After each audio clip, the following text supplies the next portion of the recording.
I'm delighted to have Alfie with me today. Alfie is managing partner for Cactus, Europe's leading corporate advisory and growth consultancy for agencies.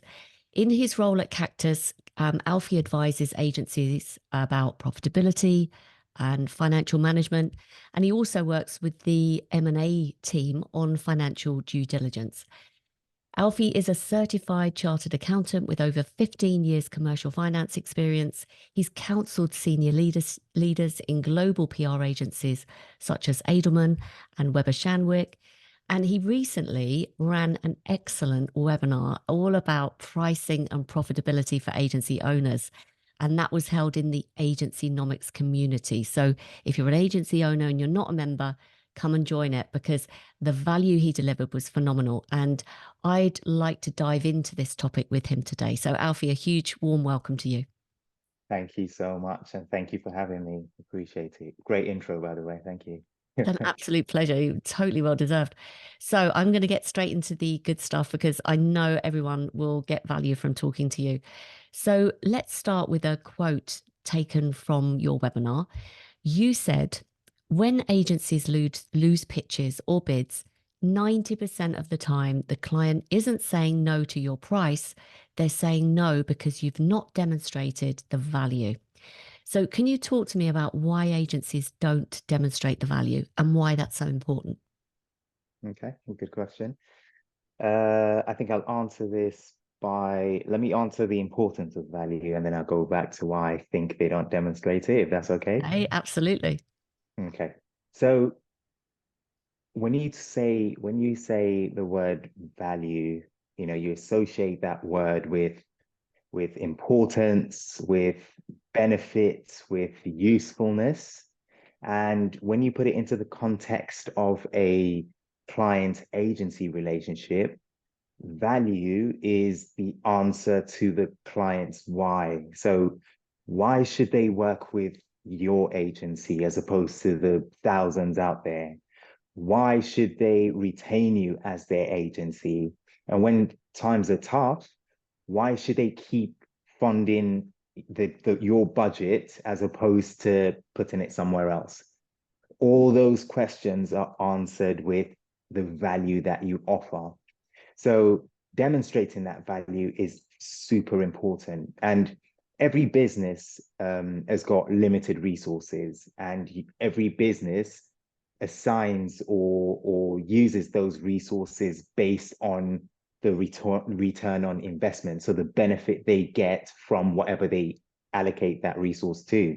So in order for an agency to be able to benefit from the resources of a client, the client has to see the value in spending with you.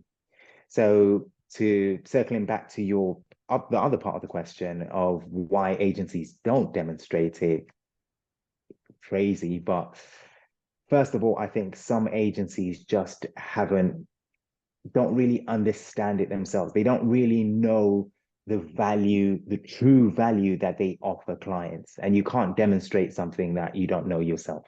So it's something, I think, as simple as just a crazy random example. Let's say it's a web development agency and a client says, I want you to build a website, gives you a brief and all of that stuff.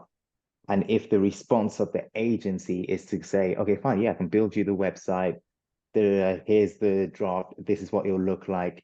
Then they're not really demonstrating value. They need to understand more. They need to dive deep into why the client wants that website. What is the benefit of that website to the client? How are you placed as an agency to deliver that benefit to the client? So go above and beyond what you see in the brief to demonstrate why they should give you that work, right? What is the real problem they're trying to solve by asking you to build a website? All these things are how you demonstrate value. And unfortunately, some agencies don't really understand what their real service, what their value proposition is to start off with.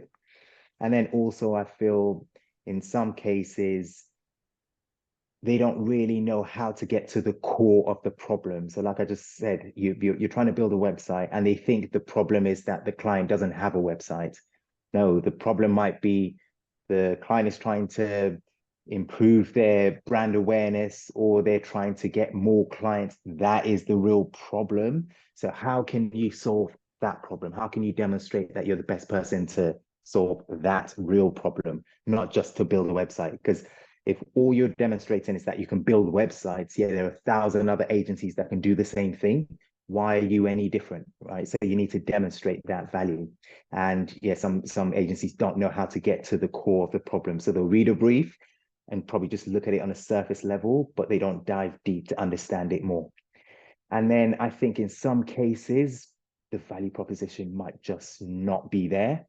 So it is as important to know what clients or what types of work to go for or not to go for as it is to know what to go for, because value is subjective. So yes, you offer an excellent service, you're great at what you do, but it just doesn't align with certain clients. So in that case, it will be hard to demonstrate the value because it doesn't apply in this case. And the harder you try, the worse you look, because to them, it's just going over their heads. They don't get it. So I think aligning your value with the client is super important. So if they're not demonstrating it, it could be that, yeah, it's just the wrong client for you, So yeah. Okay, so I love the way you explain things so clearly. So I'm hearing two things. If I was to summarize and tell me if this is right or wrong. So Yeah. what you're saying is the agency itself needs to have a value proposition. Why are you different? What piece of the market are you going for? What type of client should you be working for to enable you to qualify out any wrong potential prospect. And Yeah. then the other thing is to understand the value of your services. So in order to do that, we've got to get under the skin. It's not just we're going to do a website. It's what's the business problem that this is fixing for you? Is it to get more clients? Is it to get more leads? Is it to make more money, etc.?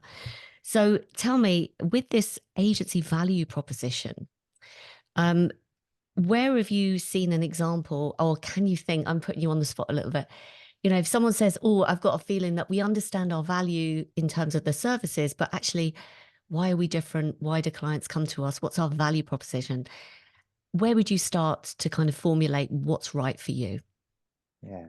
So yeah, of course, having worked for those big agencies you mentioned, Weber Shandwick, Edelman, I've seen a lot of good demonstrations of value from these agencies. They're pros, they've been around ages. You don't grow to that size by not demonstrating value. So I have seen a lot of it.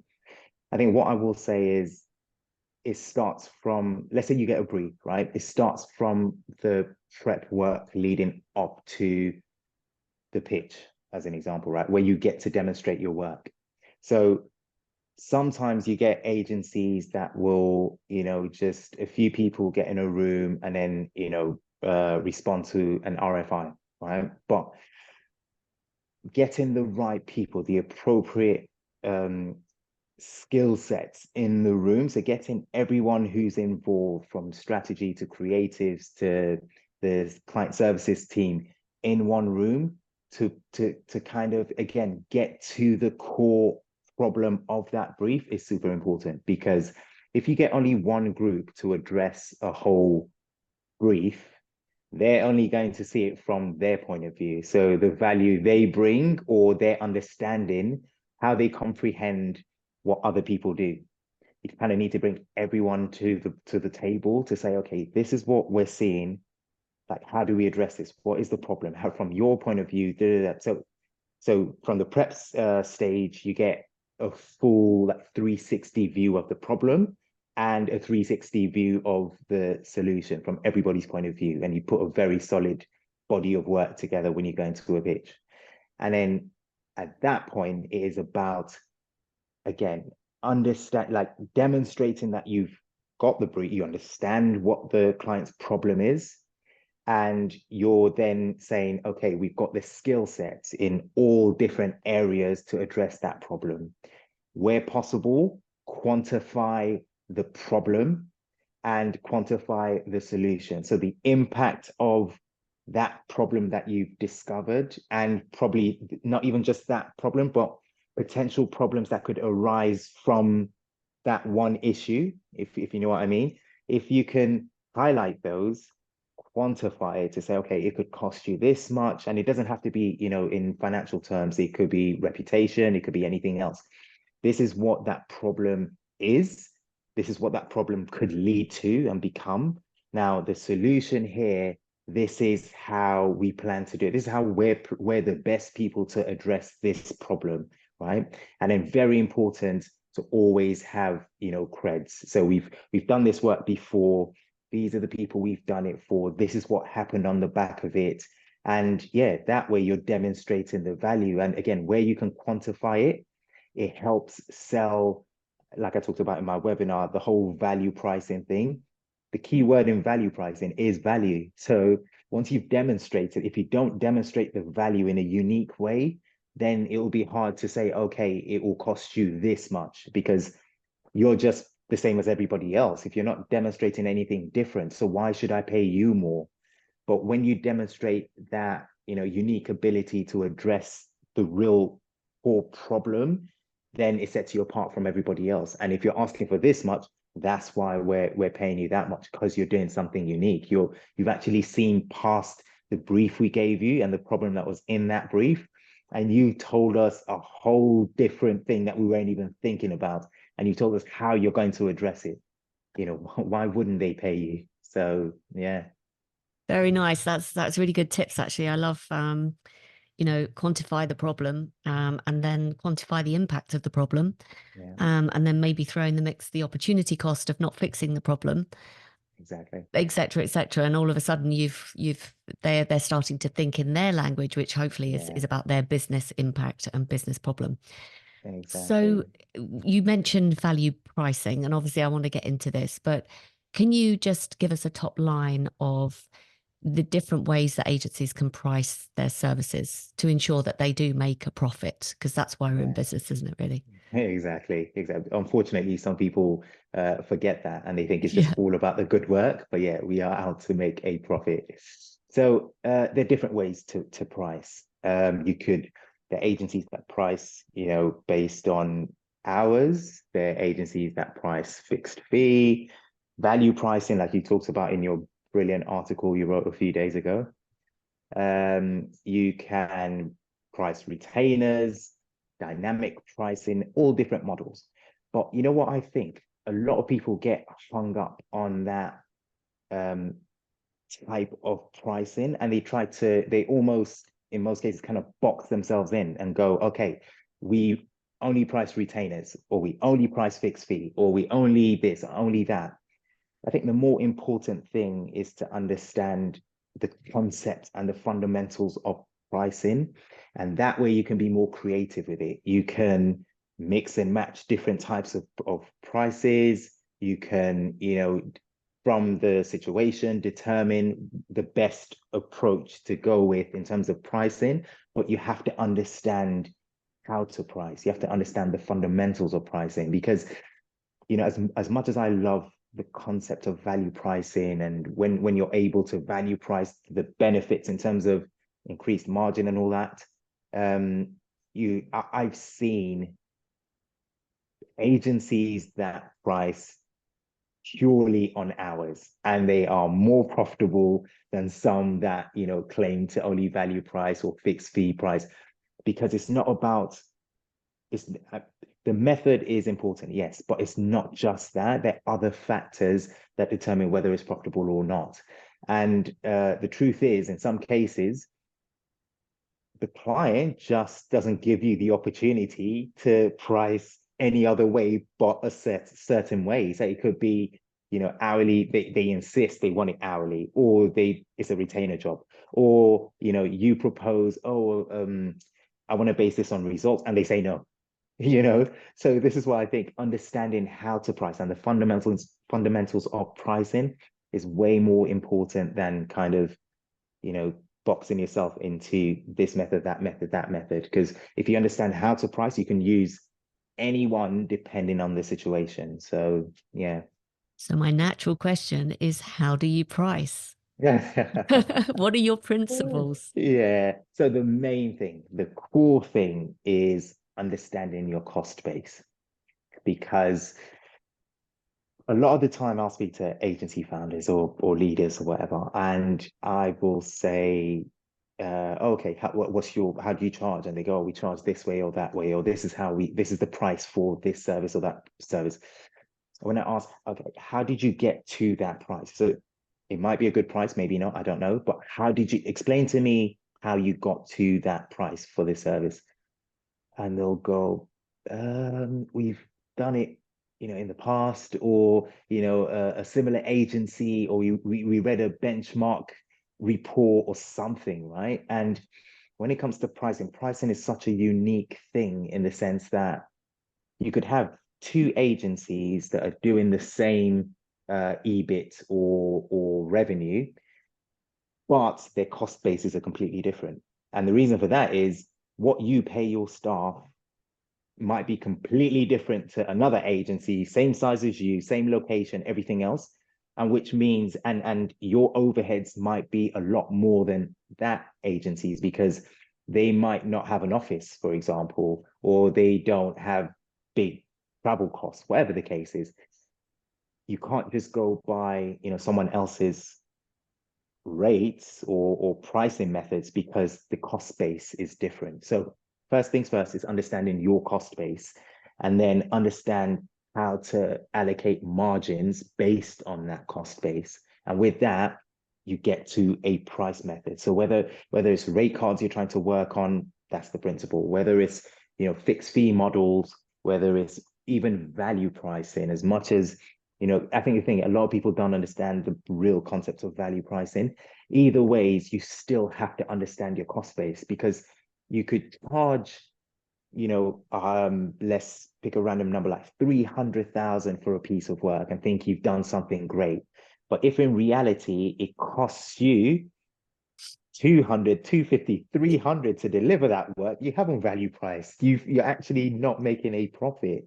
So you have to really understand your cost base. That's the first thing. And then understand margins. And with that, you can form the basis of any pricing method and apply it to, the appropriate type of work. Because again, not every work requires the same type of pricing. For example, if you're a PR agency and you do crisis work, for example, good luck trying to value price crisis because you don't know what's going on. They just get you on board. So you'll have to use a different form, a different method of pricing. But once you understand the core of it, you can come up with your own pricing strategy and apply that to whatever situation you find yourself in. Very useful. So could we just do a quick calculation based on, some hypothetical project for a hypothetical digital marketing agency of average size, Yeah, with 3 million turnover that's in the UK, just for those listening so that they could maybe think through the steps? Because you've said, yeah. what's your cost base? How much cost base? How much are you paying people? What's your overhead, like your offices? Hmm. And then you want to allocate the margin. And you said Yeah. each agency is different because they'll have a different EBIT, which is the profit margin, and different revenue. But let's just suppose, and then Hmm. if you could walk us through an example, would that be Yeah. okay? Yeah, of course, of course. So let's say, okay, for me, pricing, as much as again, people don't really like the hourly and this, that, and the other, I feel like the rate card, as far as agencies are concerned, and the reason I say this is because agencies are people business, right? People businesses. They are based on, even if you're not selling time directly, time is the limiting factor. So everything needs to fit within, you've only got 24 hours in a day, you've got 7 to 8 hours to work, right? So everything is around time. So for me, I think the foundation of pricing is to start off with a rate that is profitable for your agency. With that, you can then apply it to other, pricing methods. So let's take your hypothetical situation, right? Where you've got a project for whatever client and you're trying to price that piece of work. Now, if you've got a rate card that is profitable, i.e., that rate card covers your staff cost, it covers your whatever staff related costs you've got, it covers your overheads, and you've got a margin on it. So that amount could be £350 right? An hour for a particular person. Let's take a director or an MD, whatever, £350. So that 350 is saying within that 350, if you charge out, if that director works X amount of time in the year and charges 350, you're covering that person's staff costs, you're covering a portion of the company's overheads, and you're making a margin on it, 350, right? So if at all you wanted to do hourly based, you can use 350 and you know exactly how much margin you get. If you wanted to do a fixed fee, you would take that 350, work out again, like I described in, having everybody sit at the table and come up with a strategy for delivery. Now, if you know the time it will take everyone to deliver the work and you apply each person's rates, you can come up with a fixed fee amount. So now you've got hourly that you can just bill direct that 350 because it's got the margins you want in there. You've got a fixed fee by using that and the time it will take to deliver, plus a bit more, of course, to come up with a fixed fee. Same thing, retainers, take the monthly delivery and apply that profitable rate. You can get a retainer throughout. And yeah, that's for me, that's how you price using any method. But again, that cost base and that whole calculation that I just mentioned has to be done, and it needs to be reviewed every single year, because what happens every year is that your costs change, right? You promote people, people get pay rises, things get expensive, rent and overheads and stuff. So that cost base changes. So you need to keep revising it. You won't believe the number of times I've spoken to agencies that say, oh, we've been working with such and such client for like 10 years and we've never reviewed the rates. How? So Yeah. yeah, so that would be my approach to pricing profitably. We're not great, are we, at this stuff? We really aren't in general. So I want to ask the question, because thank you for explaining it, first of all. That was really lovely, lovely explanation. Where do where do agencies go wrong? You've said, put up your rate card because your costs change. You've also said work out how long it takes you. So both of which I presume that sometimes it goes wrong. Like we don't know how long it's going to take, or we're not doing the reconciliations of previous projects. So we're not sort of updating how many hours it. Yeah, What other ways do people self-sabotage? yeah. So the first thing I would say is undervaluing themselves and the work, right? Mm. Because if you're there's this limiting belief that a lot of agencies and agency founders have, that, either, oh, we're too small to be charging that, or the client is going to say no, or is the work, worth that amount, that sort of stuff. That is the, beginning of the end, because if you think that way, you'll price that way. So first of all, when they undervalue themselves, right, they price accordingly, because that's what makes people just, they know, as an example, that this project will take 3 months and it will take all these people doing this work for this much, and therefore it should cost this much. But when they see the price, they'll go, oh, that's way too high. The client's never going to go for that. And they'll discount it without the client even asking for a discount. I've seen that millions of Yeah. times, right? Because they're undervaluing the work. They're undervaluing the value that they bring to the client. So that's one part where that's the first part they go wrong, because yeah, you could have the best team, if you're not pricing it properly, you're going to have problems. And then the second thing is, I think that bit I mentioned before of kind of pricing in silos, because if you know what the brief is, but you're one person, say the client services team or with the project managers or whoever are the ones who are pricing this, then you're alienating other people who are going to actually deliver on it, like the creatives. So one common theme I see in agencies is them going, oh, the project was going great, but the creatives, they overserviced the project, or, they went too high, they did this, did that. In most cases, yes, maybe they went a bit OTT, as creatives love to do, but the reality is they probably weren't allocated the right amount of budget. So they weren't priced into the work properly. So it doesn't matter what they did, you are always going to be out of pocket. So that pricing in silos is a big issue because you're assuming that people are going to it will cost this much for people to do it without consulting those people. So I think that's a big one. And then I think not having, the lack of a good pricing methodology is also an issue. So again, if you ask someone, well, how did you come up with that price? And they can't tell you, that's a big problem.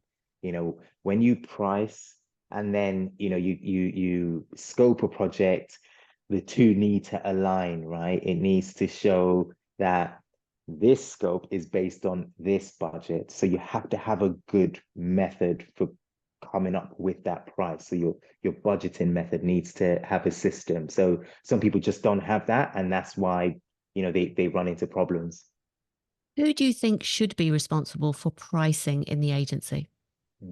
I think a relatively senior level and above. So, for example, account directors, depending on people's responsibilities, because in certain agencies, you'll find an account manager doing what an account director does in a different place. So Mm. generally speaking, a level of seniority and like understanding. So I would say, say for example, an account director and above, um, project managers need to be involved because they've seen a lot of different projects happen. Obviously, the client services team, the people delivering, finance need to have a level of overview, and if it's a small agency that doesn't have a finance person, then maybe someone on the leadership team. But if you do have a finance need to be involved because there are many questions that from a commercial standpoint that the account managers or project managers or whoever don't really think about. And then it just takes a finance person to go, oh, have you considered such and such and such, or have you factored this in? And it just changes a budget instantly, right? So or even if it's just many agencies still use, Excel sheets and things like that, even if it's just to, double check the formulas are picking up, right? Because I remember working in an agency once and, the budget nearly went out for, say it was 250,000, but it was just some of the cells weren't picking up in the totals. So it should have been 450, but the last two cells weren't picking up. So that could have gone out for a much less, amount. So finance, it'd be all someone with some commercial background needs to be part of that pricing process. So yeah. That would be the kind of thing that I used to do. I wasn't me in a spreadsheet. So great advice. Pricing is very subjective. Don't assume and don't undervalue yourself, Yeah. and don't price in silos. And actually, what you're describing is almost like having a committee of people that would input on the price to make sure that once it goes out the door, goes to the client, that everyone's signed it off. So that's a Absolutely. really good belt and braces approach. I mean, going back a step, you mentioned earlier on the different types of pricing, and you said, good luck with pricing a crisis management project based on value, which I thought was a Mm. great point. Do you have any kind of, for those listening, that maybe they just use one type of pricing and they don't use that kind of flexibility and toolbox of different Mm. types? Do you have any kind of observations about the types of projects that fit better Mm. pricing methodologies? Yeah. Okay. So I think I might have mentioned this in one of the points I was talking about. Sometimes the pricing methodology is dictated by the client. It is in Mm, their contract to yeah. say, we want you to. So within the big agencies I worked for, they always had a healthcare practice. And a lot of healthcare clients, I don't know why, seem to just love that hourly pricing. So they'll insist on it, and even in the RFI, they'll ask you for your rates, and if you want to insist that you only value price, good luck to you. You're not in the running, right? So there's certain things that the clients dictate, but outside of that, if you've got a product that is, say you deliver a similar, the delivery is almost identical every single month, a retainer is perfect for you, because once you've priced it properly for the first month, that is the right amount for every single month, right? So if that's the type of agency you have and the kind of service you deliver, then you might want to look at retainers, but again, like I said, review it every single year because the cost will change. So a retainer might suit in that case. If you're doing something that is complete, which happens a lot of the time with certain agencies, they don't even know what they want you for. They know they want to work with you. They've got an idea, and as and when they'll just tell you what they want and such. Then you could actually do something like get a holding, like a pot of money, if you want to put it that way. And then you say to them on a project by project basis, I'm going to scope based on this, and then we'll eat away at that, right? So I'll give you a fixed fee for this project, and that pot that we've earmarked, that budget we've earmarked, will then assign. And this is a strategy I advise agencies to always use at the end of the year, because at the end of the year, you find a lot of clients that have held tight to budgets, but they're trying to spend that budget at that point. So that's a good strategy to say to them, is like, okay, fine, we can bill you for XYZ amount. And as and when you know what to do with the money, you get a brief, you get more insight into what you need from us. We'll draft you a scope accordingly, and then we can take it out of that. And then when we max it, you get another budget, and we do it that way, right? So that's another example. Or if it's something where the service is purely, say, like a consultancy type service, or like I said about the crisis management, things where, law firms and other professional services still use time, and it works perfectly, because if the rates have got substantial margins in them, there's nothing wrong with it. People like to put hourly pricing down, but sometimes you have, like, it is the solution, right? So you could even apply that to the earlier description I gave. Well, there's a pot of money.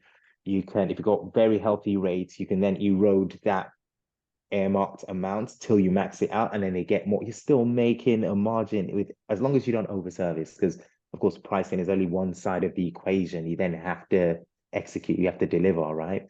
So, and then fixed fees, if you've got standalone projects, and you've got clear visibility of what the brief is, what it is you're looking to deliver, the fixed fee approach is a good one to use in that example, because then you can take, again, all of the people involved, work out how long, how much they'll require to deliver, and then price it accordingly, and hand that fixed fee amount over to a client.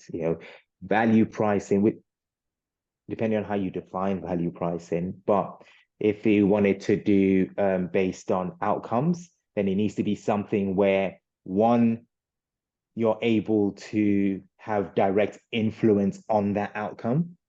And then two, you've got visibility of the outcome, right? And then you can value price, because you can value price on results. Because if not, then it will be a huge issue if the client turns around and goes, oh, okay, well, you said this and this and this and this were going to happen. It didn't happen. You're not getting your money, but it really wasn't your fault. It was out of your control. So again, it just learn to mix and match and pick the things that are appropriate to the service offering. So yeah, so those I are some think, examples of the types. and thank you for sort of illustrating that, because I think it's really useful for everyone listening to this. I think, when value pricing is possible and the client's agreed, and you've really signed a very tight contract where both parties are delivering on what they said they were going to do, it can work really, really well. Yeah. Conversely, as you just described, I had an example of a guy who I met, an agency owner, who had negotiated a value-based price, but it was for a car dealership, and the client, and it was based on the client end of the bargain was the fact that they were going to do X amount of activity. But what happened was they weren't recruiting the right amount of salespeople who were able to even get to that kind of selling numbers, which Mm. influence sales. And therefore, it wasn't really, um, fixed to start with, Yeah, and so you're right. I think a really strong contract has to be in place for yeah, that to work. yeah, absolutely. Have you seen any trends, Alfie? Because the article that you were referring to earlier on, I've seen a trend where more and more agencies are moving to more kind of deliverable sort of Mm, rather than yeah. bespoke. They have a list of deliverables, products, programs with the margins built in, and then they're selling more of, a big selection of different types of products and programs versus for every different scope, they're scoping it out from scratch and putting a number of Mm, hours. What are mm. you seeing any trends? Yeah, so you're right. So you're talking about productization, right? So Yeah. they're actually selling their services as products. That is definitely something I've seen a lot of, which, in all honesty, I think it works well if you get it right. But again, if you go through that process and miss a few steps, then that could be massively detrimental because what you're taking away from the team or from the agency is the flexibility to adapt your service, right? You're saying this is the price and this is the service. So yeah, I'm seeing some of that. I think from a pricing perspective, I'm also seeing a lot of talk about um, algorithm, algorithmic um, pricing, so machine learning type thing, which I think will be brilliant if, again, first of all, it will require a lot of data. So if agencies aren't capturing that data, it'll be very difficult. But that, to me, I think that's the most interesting thing that I'm seeing from a trend perspective. And I hope actually catches on. I'd actually love to be involved in one of those projects because I just got so many ideas on what to do with it. But it's, yeah, it's kind of Can like, you describe it in more detail for those sure, I haven't sure, heard of it, so it would be lovely for you right. to explain it. Right. So it is using AI to help with pricing. So it is sort of collecting all these different data points from, work that's been performed, from kind of like industry standards, and then it's coming up with a price that is appropriate for the work that you're delivering. So, all the things I talked about and how you would need to figure it out yourself. People are kind of like coming up with um, machine AI to kind of work those things out, which again, if done properly, I think could be brilliant. Wow. So they're sort of taking internal data from companies who price, external data from sort of a client's appetite for what they'll pay, Exactly and that. then mashing it all up and giving you some answers.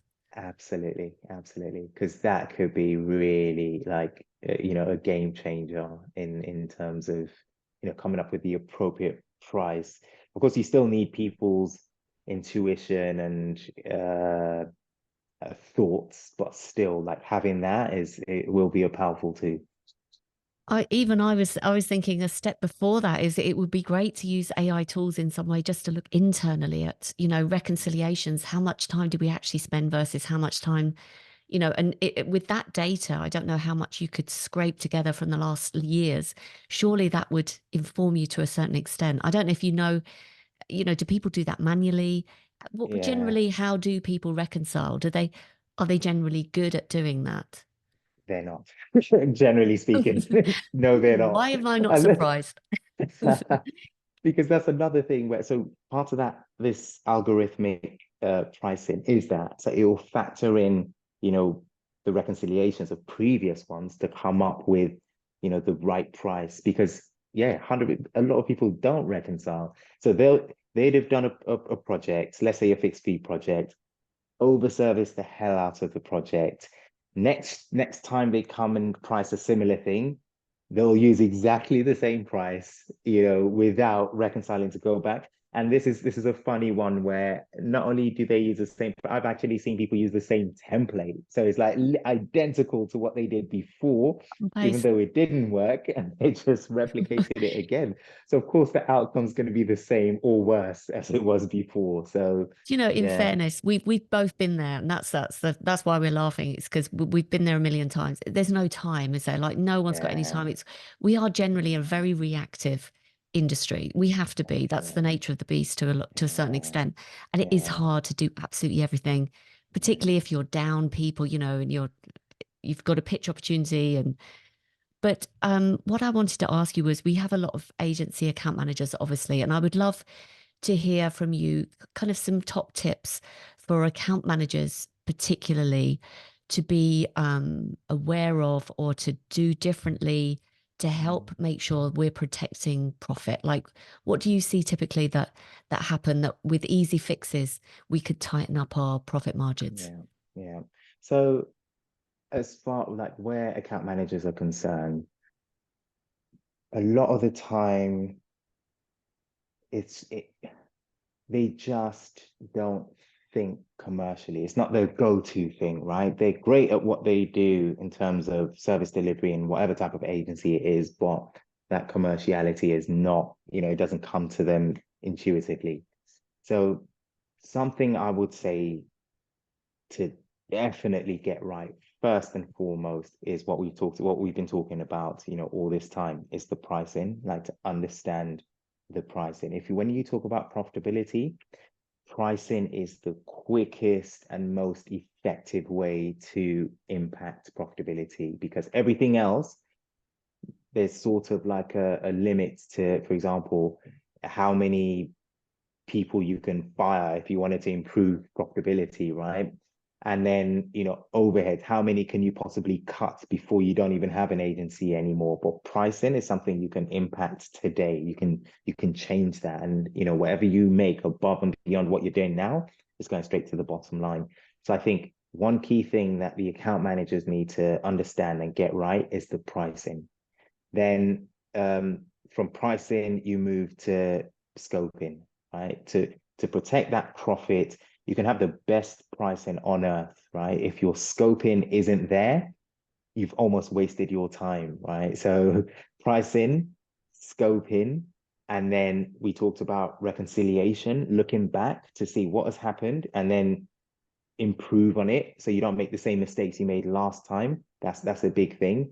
And then I think communication, both internally and with the client. So if anything is changing, we talked about how, for example, if the creatives have got some work to do on this project, if it looks like they're going to going to over service, that communication needs to be there so you can, change what you need to change or extend the budget or whatever it is, so communication is a big piece. And then from a delivery standpoint, from the account manager's standpoint, is measurement. So, some agencies do this, some don't, some, are averse to it, some aren't. But, time measurement, I'm a big advocate for.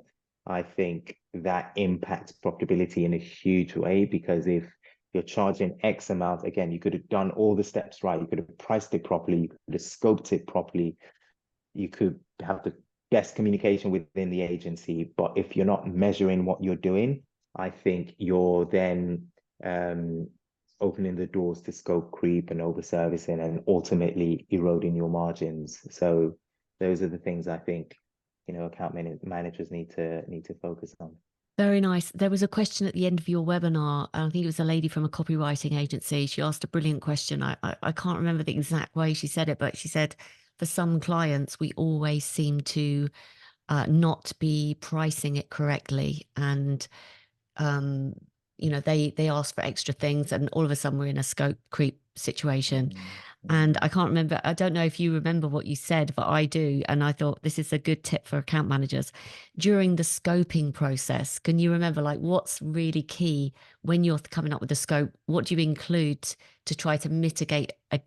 against scope creep? Yeah, yeah, I remember that Do actually. you? Now that you say it, yeah, I do. So it was like when you've done the scope, and you've done all the things I've just talked about, within the scope, always include the assumptions and the exclusions.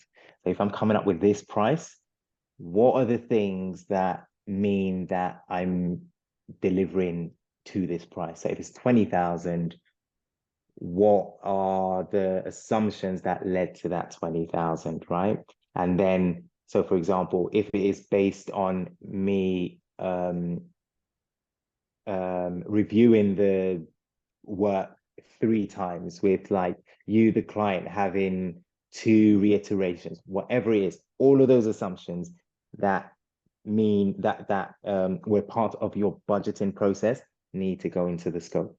Because if the client starts to ask for more and they're being more demanding or this, that, or the other, you can always refer back to the scope, which has all your assumptions and your exclusions, and go, okay, when we priced, this was what it was based on, right? We both signed, we both agreed.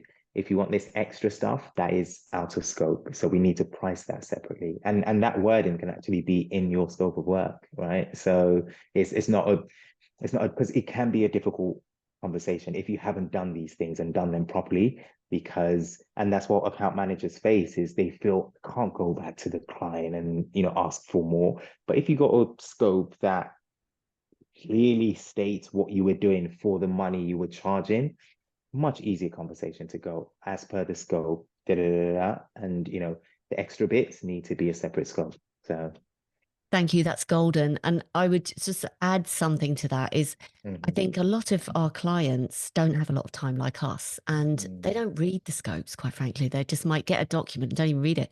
So again, for the account management process, it's to actually take the time to talk through yeah, visually what's in scope, what's out of scope, what the yeah, assumptions are and what the yeah, exclusions are. Like, have a conversation about it, because the likelihood is they haven't read it. So when you yeah, bring it up, say, "Oh, refer back to the scope," they're like, "Oh, come on," and then yeah, that creates friction. So, yeah, but if you've done it up front, so I think account managers, that's a brilliant tip. Thank you.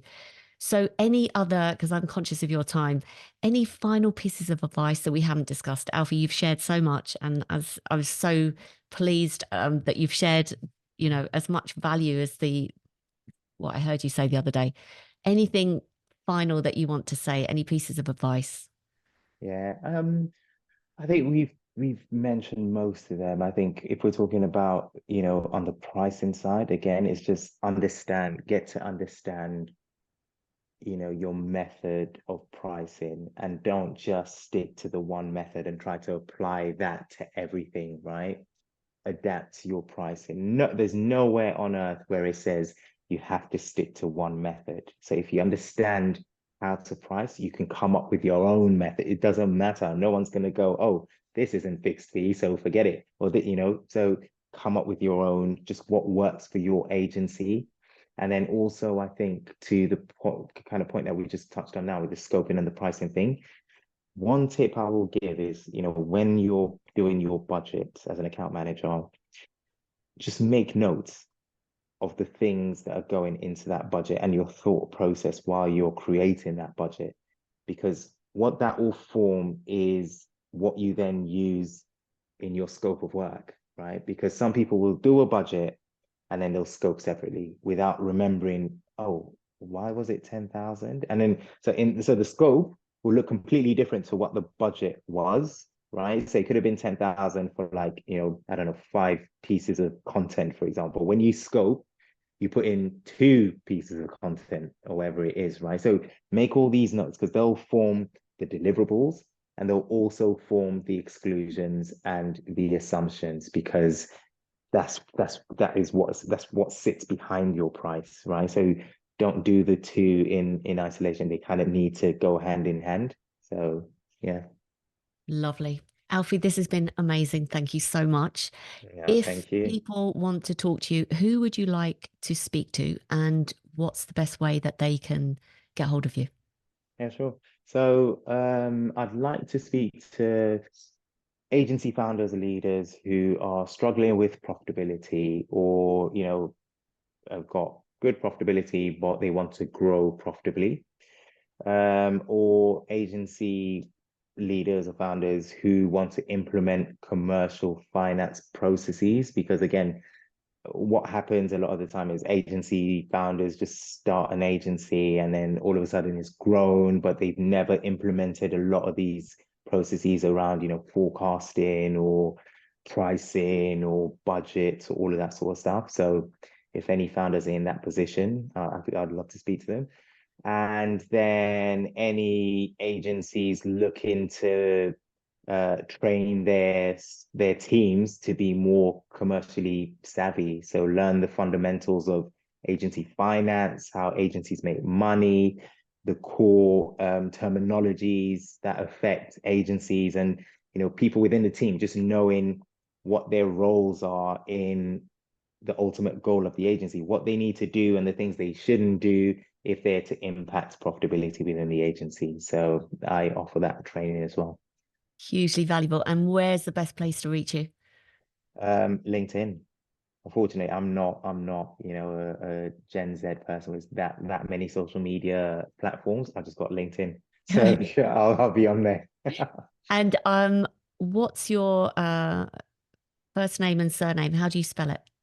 Sure, very I good will one put it in because the notes. yeah, that's fine. But yeah, it'd have been a miracle if anyone could have spelt my surname easily. So it's Alfie, Alfie, and my surname's Wenegieme. So it's WEN for November, Giem for mother, E. Don't worry, So we'll yeah, put it in the show put it notes, in the everyone. notes. Alfie, thank you so much Thank for you so joining much for me. having me. It's been great. I've enjoyed this conversation as I knew I would. So Brilliant. thank